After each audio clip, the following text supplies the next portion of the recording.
e sono molto contenta di essere qui con voi. Ho accettato con entusiasmo questa sfida che è maturata strada facendo, perché naturalmente Angelo non mi aveva detto assolutamente niente e soprattutto io mi ero convinta, ASCI regionale, Veneto, pensavo di andare all'inizio e invece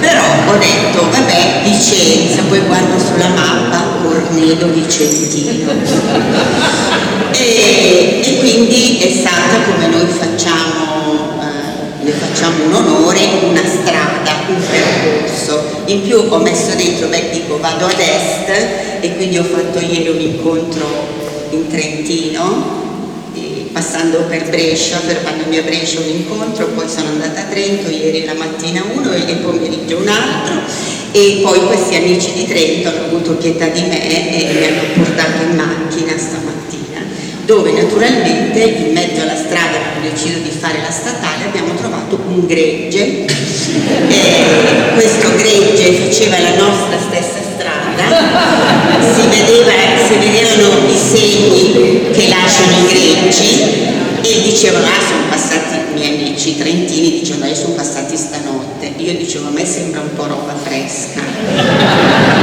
e infatti era davanti. A un certo punto abbiamo visto un signore che prendeva una stradina bianca di campagna, l'abbiamo seguito perché lei ho scritto sono in leggero ritardo, non potevo dire c'era il gregge e quindi siamo riusciti a recuperare e sono qua.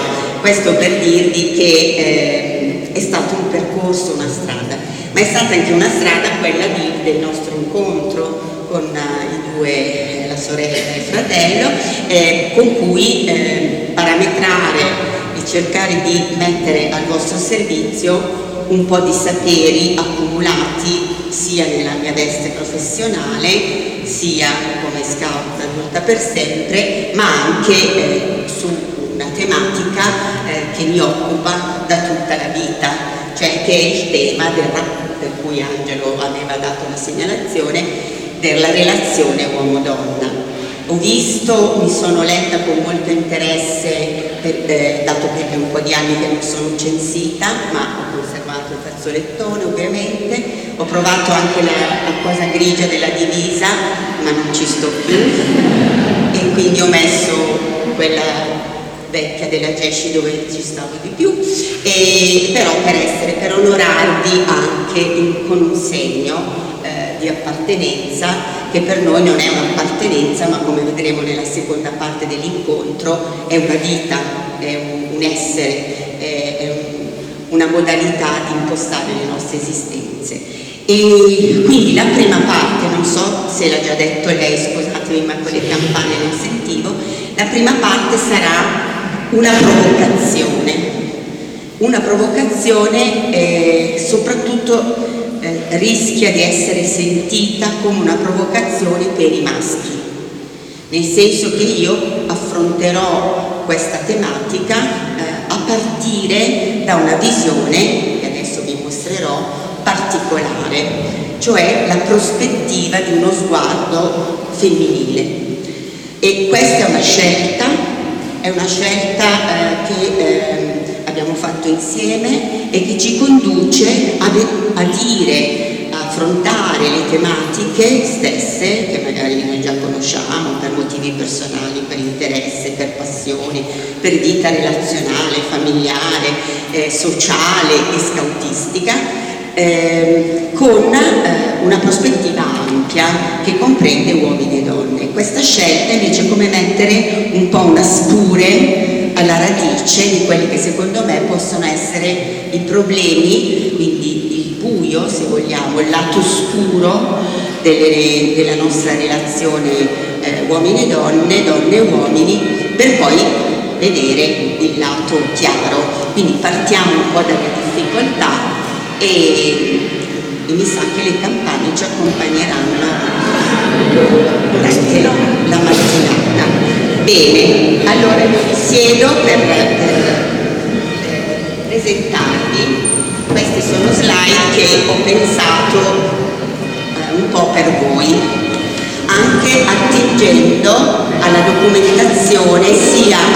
all'indirizzo programmatico delle linee del MASCI per questi anni in corso, sia con qualche suggerimento che mi ha dato Vania.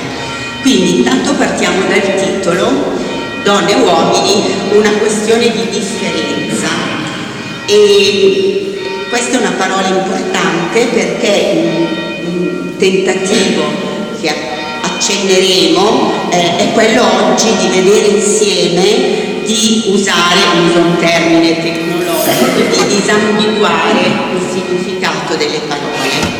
Se voi andate su Wikipedia vi esce disambigua, vuol dire che questa parola può assumere diversi significati. E secondo me nel linguaggio comune, nel linguaggio corrente, ci sono sovrapposizioni di definizioni, spesso per dire la stessa cosa.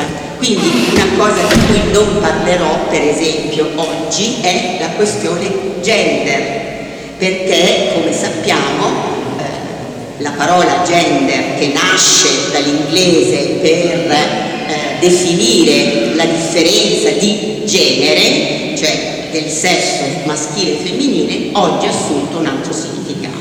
Quello lo mettiamo un attimo da parte, non perché non sia importante affrontarlo, ma perché la richiesta che Vania mi ha fatto di stare dentro in un certo tempo ha voluto dire di sfrondare tutta una serie di argomenti e di cose di cui potremmo parlare e lei mi dice in un'altra occasione.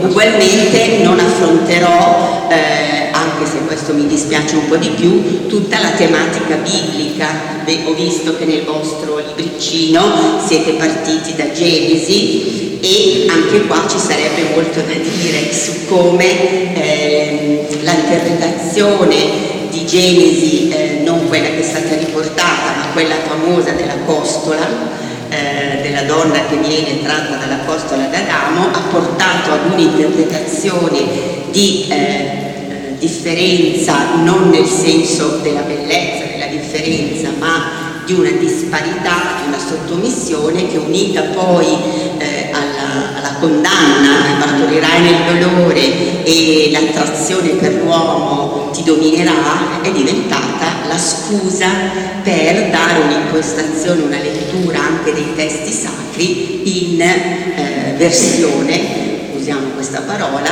patriarcale.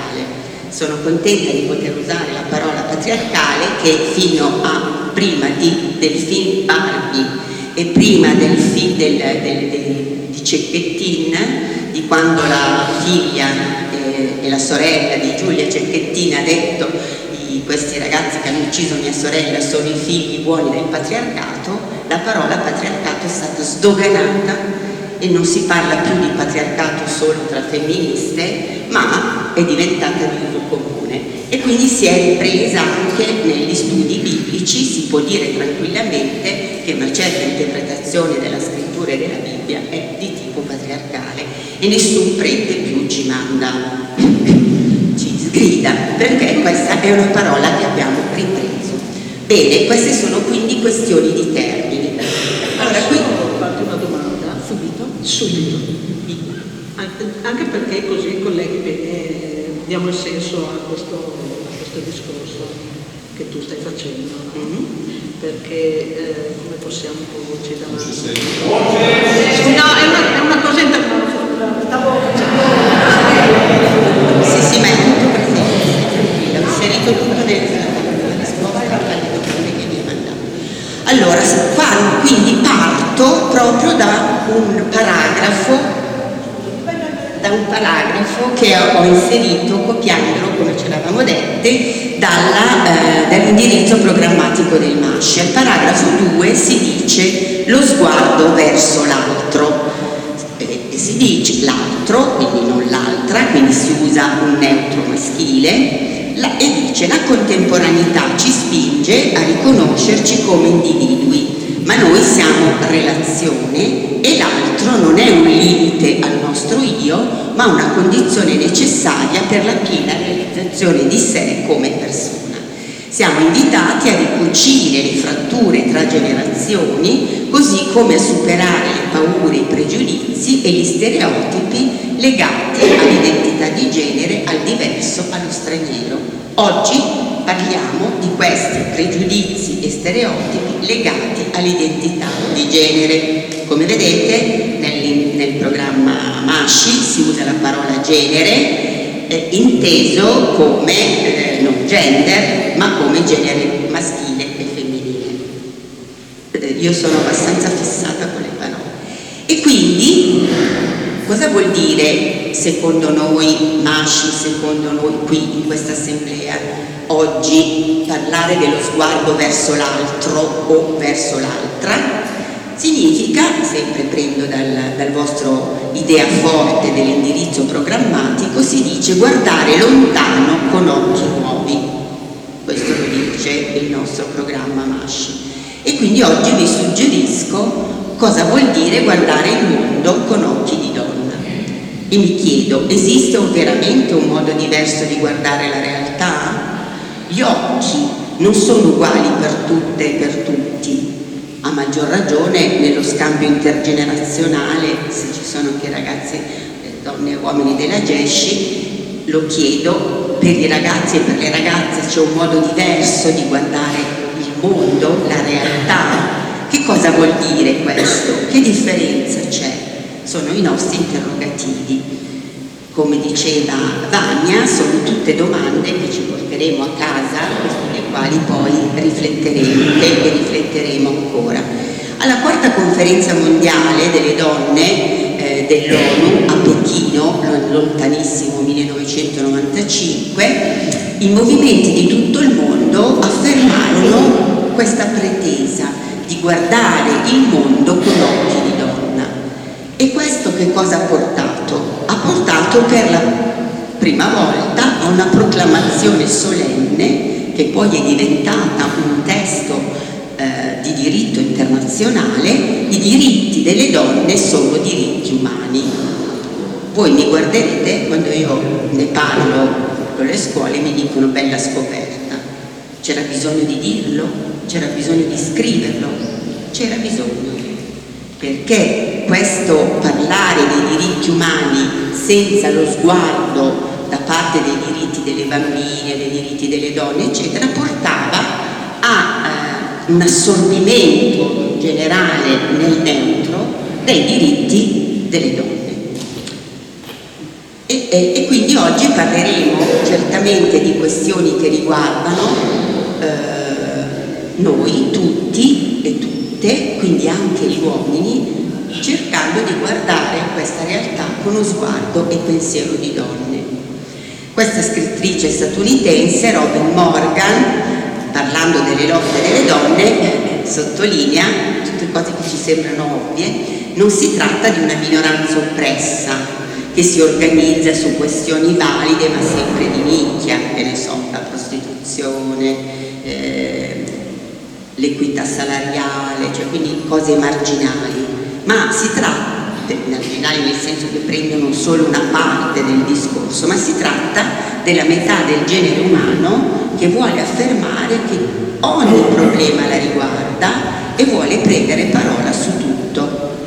Quindi per tanto tempo, anche quando le donne si impegnavano in politica, facevano il ministro della famiglia, oppure anche nei consigli comunali, così si davano i servizi sociali e ci è voluto tanto tempo. Poi i risultati di questo cambio sarebbero oggetto di un dibattito, se è stato un guadagno o una perdita, e perché è stata una perdita e perché è stato un guadagno. Certamente può essere una perdita se il fare determinate cose non viene fatto a partire dall'essere una donna, ma per omologarsi al modello maschile si fanno le stesse cose che fanno i maschi, peggio, e molti maschi non si ritrovano in queste azioni fatte da donne che arrivano al potere senza segnare una differenza, che è la parola chiave di questa mattina. Che cosa ha creato problemi? E io sono convinta sempre di più che questo, oggi con Vani abbiamo detto, chiamiamo le cose per nome, anche se dà fastidio. Sicuramente tutta una reazione, sociologi, analisti, evidenziano che una delle cause della crisi del rapporto uomo-donna, quindi la crisi della famiglia, la crisi delle relazioni personali, la crisi nella scuola, la crisi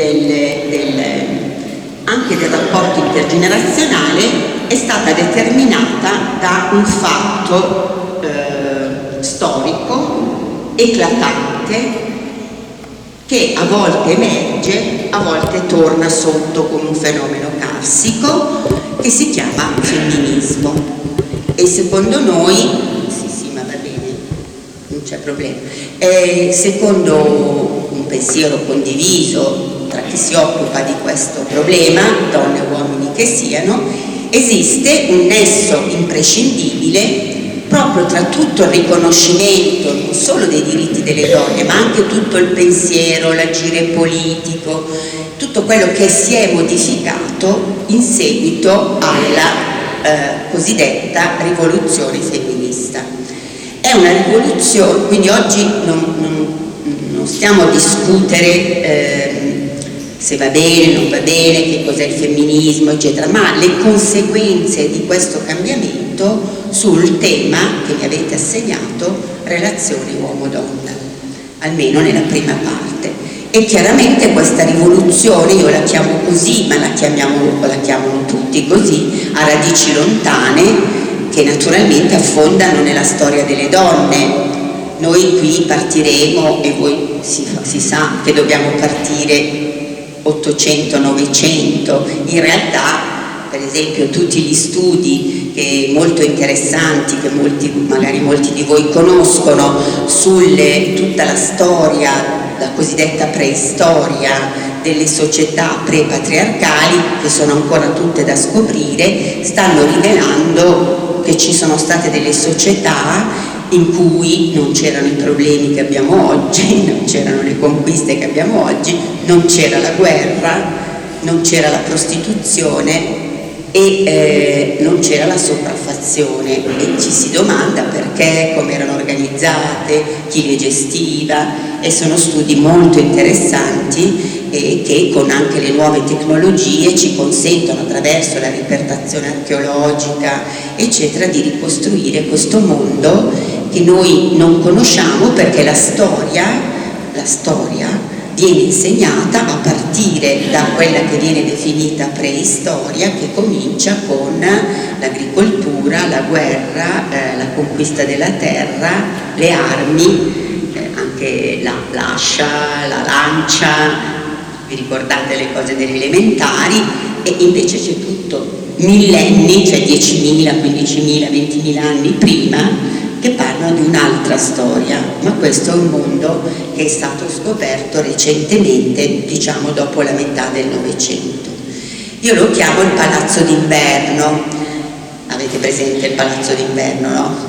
La rivoluzione di ottobre dei bolscevichi del 1917, che conquistarono a San Pietroburgo il Palazzo d'Inverno. E questa rivoluzione femminista, che è deflagrata come tante altre nel XX secolo, appunto, quante rivoluzioni ci sono state nel Novecento, quante sono finite male, quante sono finite in guerre, quante sono finite perché sono fallite, questa va avanti. E proprio secondo gli storici è una delle poche rivoluzioni novecentesche che si è protratta anche il nostro secolo, e penso che si protrarrà, se non facciamo saltare la terra con le bombe, si protrarrà anche per qualche altro secolo, perché il sommovimento creato da questa rivoluzione va a intaccare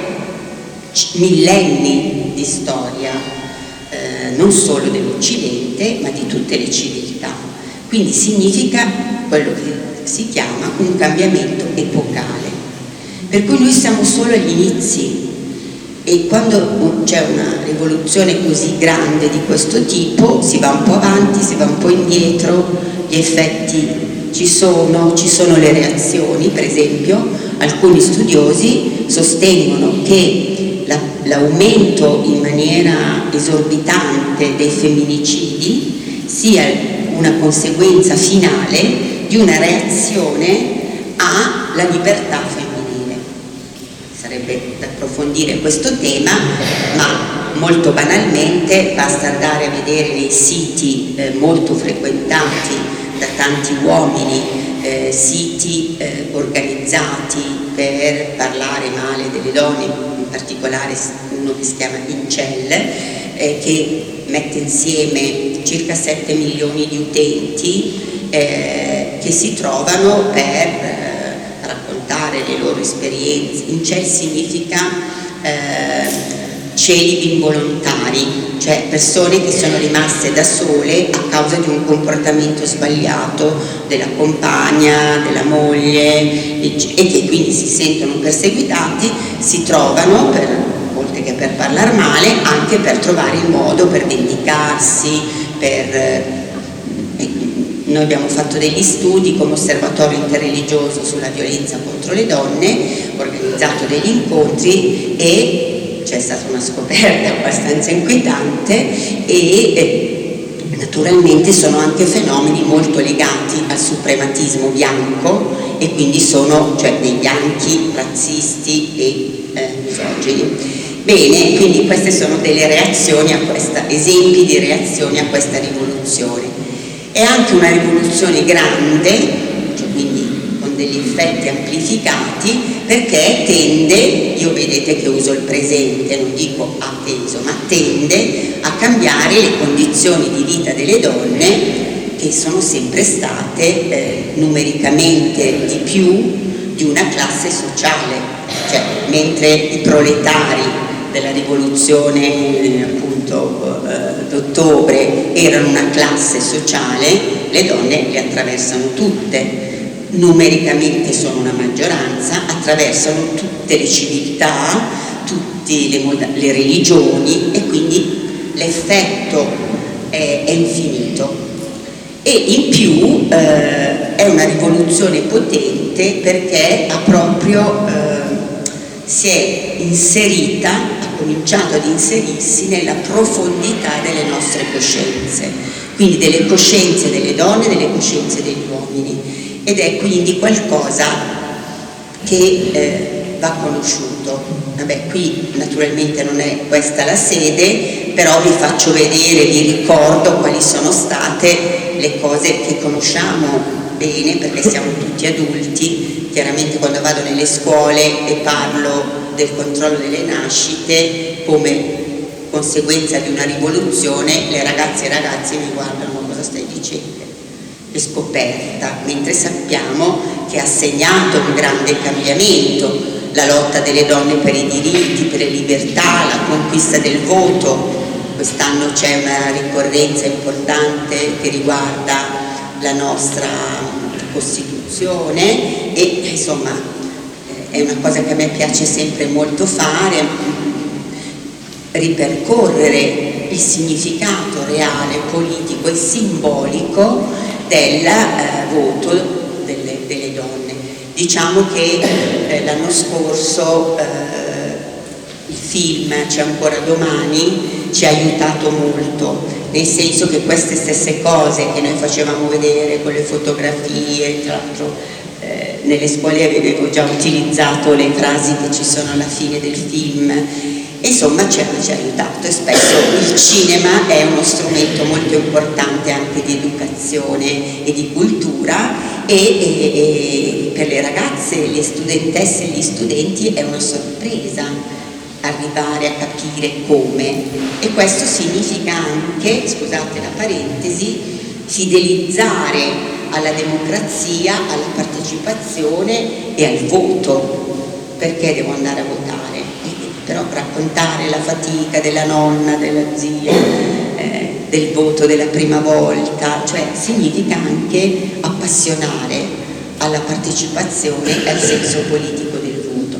Poi Poi naturalmente questa rivoluzione ha riguardato l'uguaglianza, di cui accenderemo un pochino dopo, il controllo delle nascite. Sappiamo che l'avvento della pillola, l'avvento di questi cambiamenti anche dell'agire, della sessualità, con tutto il dibattito che si è aperto nella Chiesa, con tutta, vi ricordate, l'Umanelite, i capelli grigi, Paolo VI, cioè ci sono state tanti effetti di questa rivoluzione che hanno avuto ripercussioni in tutta la nostra società. E poi appunto la differenza sessuale, la libertà femminile e tanto altro ancora. Allora, queste sono parole, avevamo in un primo tempo pensato di dividerci in gruppi e quindi io avevo preparato un po' questi esercizi e li ho tenuti perché li leggiamo insieme. Questo che dicevo all'inizio, una sovrapposizione di definizioni, no? Che noi mettiamo tutte insieme. Se poi leggiamo i giornali, sentiamo la televisione, si usano spesso come se avessero lo stesso significato pur avendo radici differenti. Per esempio, la libertà, bella parola, rispetto a quello il tema di oggi. Ci sono tanti modi di declinare questa libertà, perché c'è la libertà femminile. Cosa vuol dire la libertà femminile? L'espandersi quindi di questo guardare la società con gli occhi di donna. La libertà sessuale, pensate che problema grosso c'è oggi in cui si confonde quella che è stata nel femminismo degli anni 70 la cosiddetta liberazione sessuale legata alla liberazione dal controllo delle nascite, con le ragazze dicono vabbè, traducono l'utero mio, lo gestisco io, quindi posso anche venderlo. Quindi il tema della prostituzione giovanile è vera libertà? E questo ce lo dobbiamo porre. Oppure la libertà di decisione. Perché lo metto? Libertà di decidere.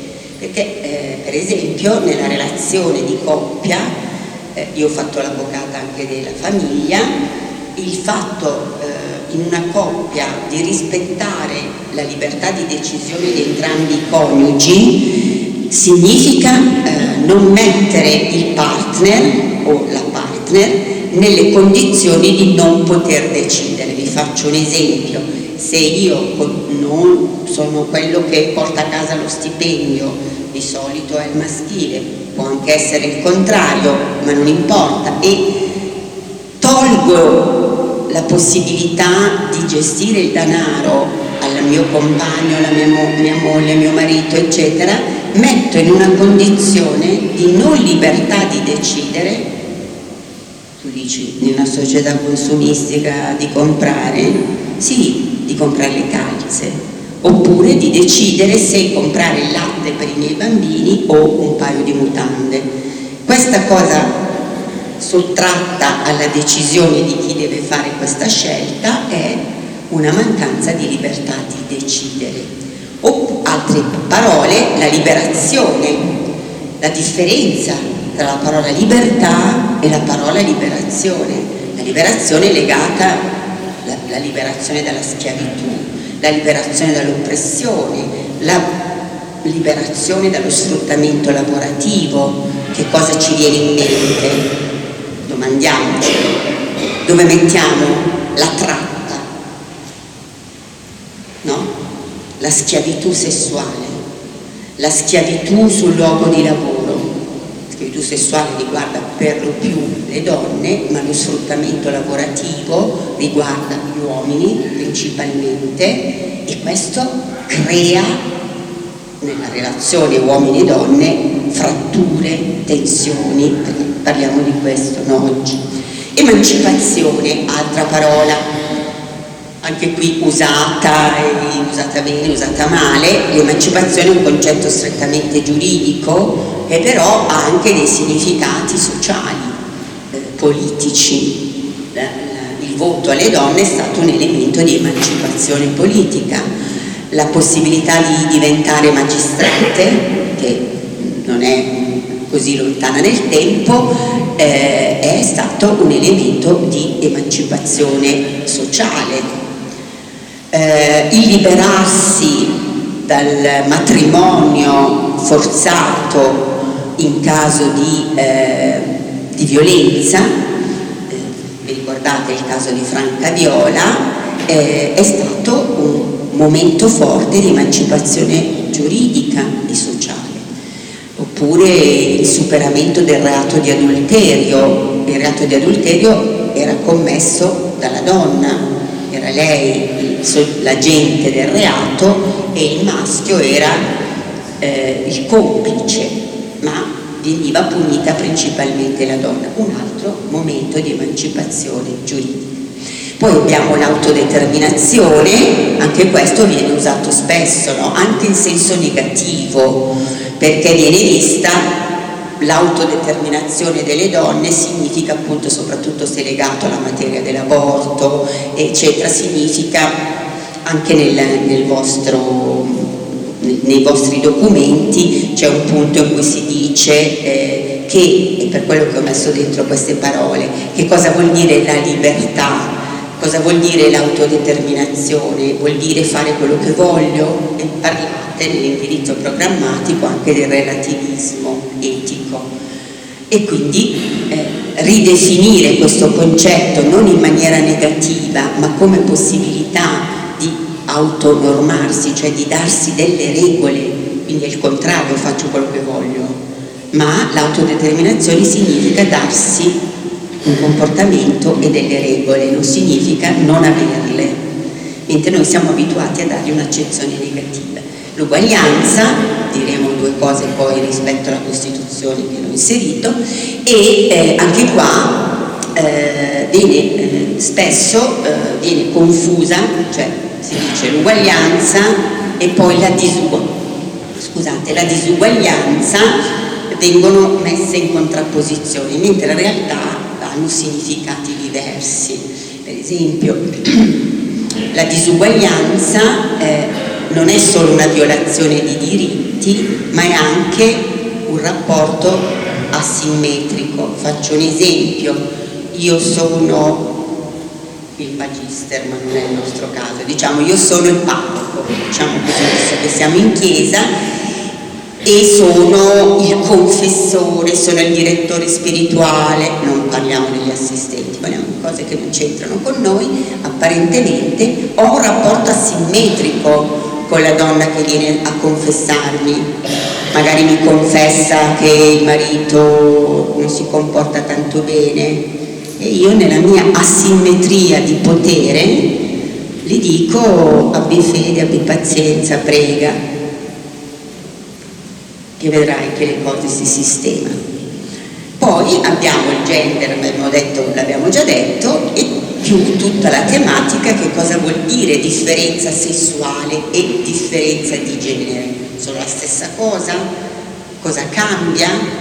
E anche questi sono interrogativi, per non dire identità, di cui non possiamo parlare oggi, che apre la strada di cui noi adulti dobbiamo cominciare a farci carico e non lasciarla solo ai ragazzi e alle ragazze, della cosiddetta fluidità, del superamento del binarismo uomo-donna, del fatto oggi mi sento donna, oggi mi sento uomo, che è il tema dell'identità.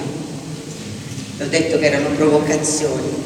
E poi la parte più giuridica, che facciamo un po' più in fretta. Anche qui si dice, per esempio, si parla di parità sovrapponendolo a uguaglianza. Quando si dice hai raggiunto la parità è una cosa diversa rispetto all'uguaglianza. È una parità, per esempio, la parità salariale significa stesso salario, non c'entra con l'uguaglianza. Addirittura la nostra Costituzione non parla di parità, parla di pari dignità, e questo comporta tantissime discussioni. Oppure le pari opportunità vengono sovrapposte con l'uguaglianza, sono un'altra cosa ancora. Significa che tu dai a chi parte la stessa chance di arrivare ad un certo obiettivo, sia che sia uomo sia che sia donna. Poi c'è tutto il diritto antidiscriminatorio, ma qui non è una lezione di diritto, quindi lo saltiamo. Diritto antidiscriminatorio significa che se io non posso usare la stessa legge in situazioni differenti, perché questo utilizzo della stessa legge in situazioni differenti mi dà delle discriminazioni, e quindi c'è tutta un'azione giuridica che va a coprire le discriminazioni, che sono quelle che poi ci sono nella nostra Costituzione. Vi ricordate che la Repubblica deve rimuovere tutte le differenze di sesso, di razza, di religione, e lì è la fonte del diritto antidiscriminatorio. Se io sono una persona nera, immigrata, e vengo discriminata per la mia pelle, ovviamente ci sono degli strumenti di tutela che vanno a colmare questo gap, questa discriminazione, rimuovendola, oppure, non so, la discriminazione religiosa, la discriminazione sindacale, insomma ce ne sono tante. E infine abbiamo queste ultime tre parole. Le azioni positive sono tutte quelle leggi che sono state introdotte per rimuovere le disparità giuridiche. Il diritto sessuato è una categoria per cui si dice che molta parte del diritto, fino, diciamo così, i codici eccetera, è stata fatta non solo perché è stata fatta da maschi, ma è stata concepita in una società organizzata al maschile e quindi è sessuato. E poi i diritti umani delle donne. Qui sono quelle cose che vi accennavo, tutti i sinonimi, questo era l'esercizio, cioè provare tra di noi a capire se diamo lo stesso significato a tutti questi termini. Però non facciamo questo esercizio. Vi faccio vedere come tutte le parole che abbiamo detto sono state per esempio utilizzate. Questo è il preambolo alla Convenzione di Istanbul, che è la convenzione che ha stabilito nel 2011 ed è stata recepita in Italia nel 2013 le regole sulla violenza contro le donne. Guardate, l'ho messo in rosso, questo è il preambolo, riconoscendo che il raggiungimento dell'uguaglianza di genere, quindi si parla di uguaglianza e di genere. Qui si intende uomo-donna. Quando c'è stata la discussione sul DDL Zan, vi ricordate? Tutta questa discussione, una delle argomentazioni era che dicevano non introduciamo la parola genere perché nella Convenzione di Istanbul c'è già, ma qui chiaramente significa donne e uomini, come poi si vede nel seguito. Però vedete che vengono messi insieme due concetti. Ecco, riconoscendo che il raggiungimento dell'eguaglianza di genere, quindi uomini e donne, è un elemento chiave per prevenire la violenza contro le donne, quindi il primo punto. Riconoscendo che la violenza contro le donne è una manifestazione dei rapporti di forza storicamente diseguali, quindi la disuguaglianza tra i sessi, che hanno portato alla dominazione sulle donne e alla discriminazione nei loro confronti da parte degli uomini e impedito loro la piena emancipazione.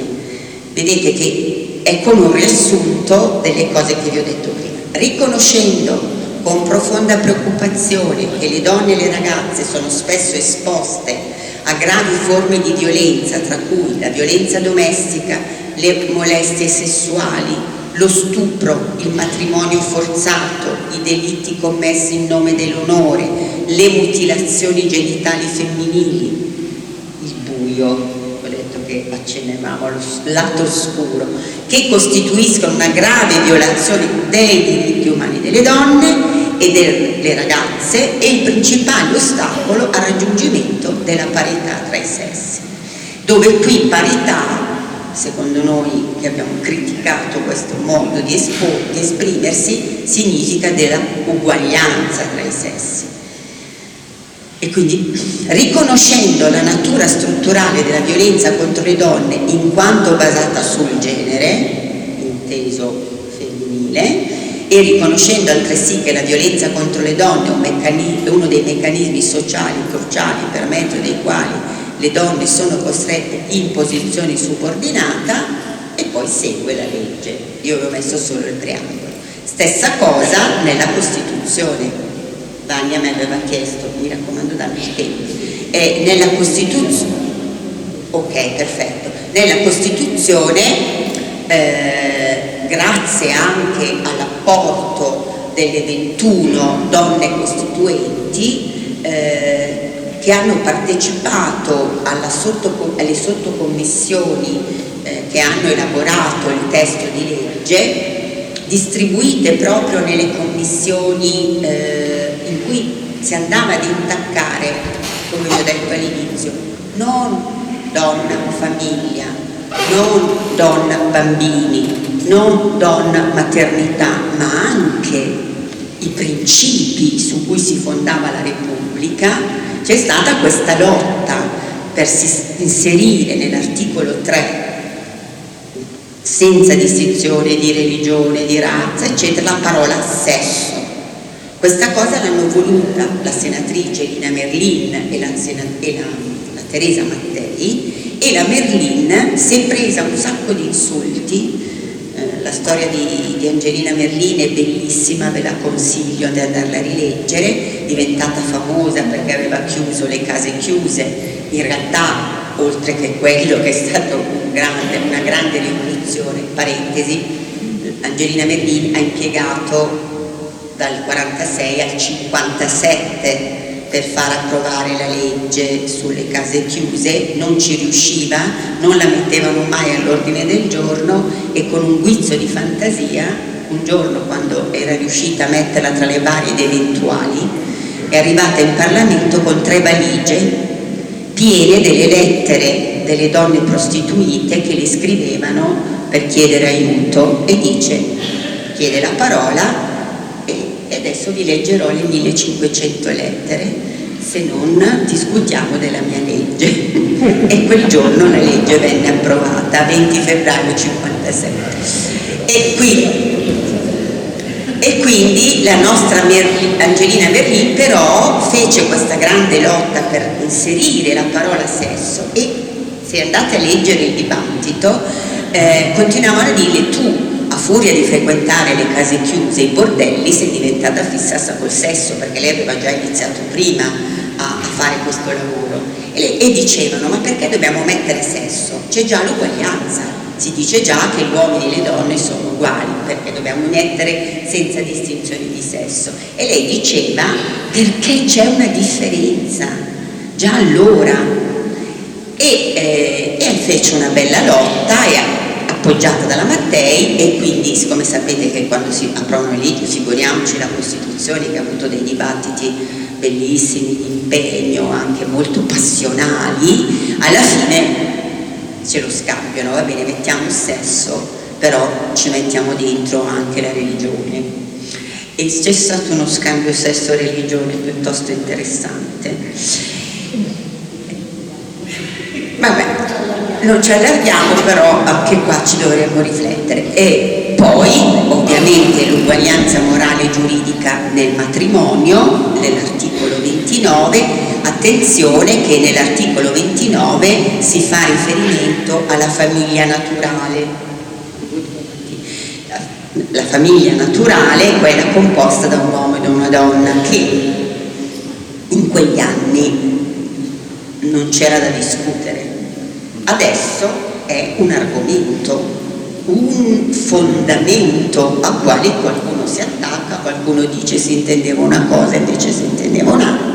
Ma soprattutto non è questo un elemento, ma c'è un elemento che ha pesato tanto sulle leggi successive, perché diceva che quindi c'è questa uguaglianza, ma subordinata al fatto, alla salvaguardia del legame familiare, che si è riflettuto anche sull'articolo 37, sulla donna lavoratrice, mentre è chiaro che ci deve essere la parità salariale, il rapporto tra donne e mondo del lavoro deve sempre tener conto della compatibilità con i suoi ruoli familiari. Questo cosa vuol dire? Secondo le Costituenti voleva dire tutta la società si deve organizzare per garantire che la donna possa lavorare e anche adempiere ai compiti familiari, e invece è diventato fai il part-time, fai lavori femminilizzati, non tieni conto del famoso rapporto tempo e lavoro. Quanto tempo ci abbiamo impiegato a far sì che ci fossero degli orari, degli uffici che consentissero, e ancora adesso c'è tutto il problema dei bambini, la scuola che li va a prendere, che li può, cioè la nostra società. Ieri sera ho cenato con un amico italiano che ha sposato una donna tedesca e ci sono delle garanzie per le lavoratrici madri in Germania, basti dire che c'è un anno per le insegnanti e per molte altre categorie, un anno dopo il parto a stipendio 100%. E allora se tu vuoi investire nella natalità, ci si riempie la bocca, non devi dire ci sono il femminismo, la libertà sessuale, le donne non vogliono più fare figli, cattivone, no, devi organizzare una società che ti consenta anche di affrontare questa cosa. Ogni tanto faccio le digressioni. L'accesso ai pubblici uffici, questa è stata un'altra lotta della Merlin. La Merlin è stata quella che ha inserito la possibilità di accedere ai pubblici uffici. Per la magistratura ci sono passati altri 20 anni. Guardate che nel dibattito sull'ammissione delle donne in magistratura, molti dei parlamentari, abbiate pietà, tutti gli uomini qui presenti, non vi sareste mai comportati così, hanno detto non possiamo fare le donne magistrati perché si sa che quando hanno le mestruazioni sono un po'. Quindi farci giudicare da una donna con le mestruazioni è una questione a rischio. E loro un altro dice c'è problema, le ammettiamo, ma quando hanno le mestruazioni non facciamo fare il processo. Tutto dibattiti parlamentari, non sto inventando niente. Pensate a quanti passi avanti abbiamo fatto, ma non noi donne. Non è un problema di conquiste femminili, è un problema di progresso sociale, di uomini e di donne. Infine, le estensioni, c'è stato questo articolo 117 che ha inserito per quanto riguarda le elezioni la famosa questione uomo-donna, che anche quella sarebbe utile. Allora, qui salto un po' di cose, nel senso che il rapporto tra il diritto e le donne non è mai stato facile, proprio perché, come si dice, c'è sempre di mezzo il corpo. In moltissime delle leggi che hanno riguardato le donne hanno riguardato appunto la maternità, hanno riguardato l'aborto, hanno riguardato per esempio anche l'esempio che avevo fatto adesso, hanno riguardato la compatibilità con determinate professioni, che ne so, la comandante dei vigili urbani, c'è stato tutto un dibattito se allargare la polizia municipale anche alle donne. Cosa succede?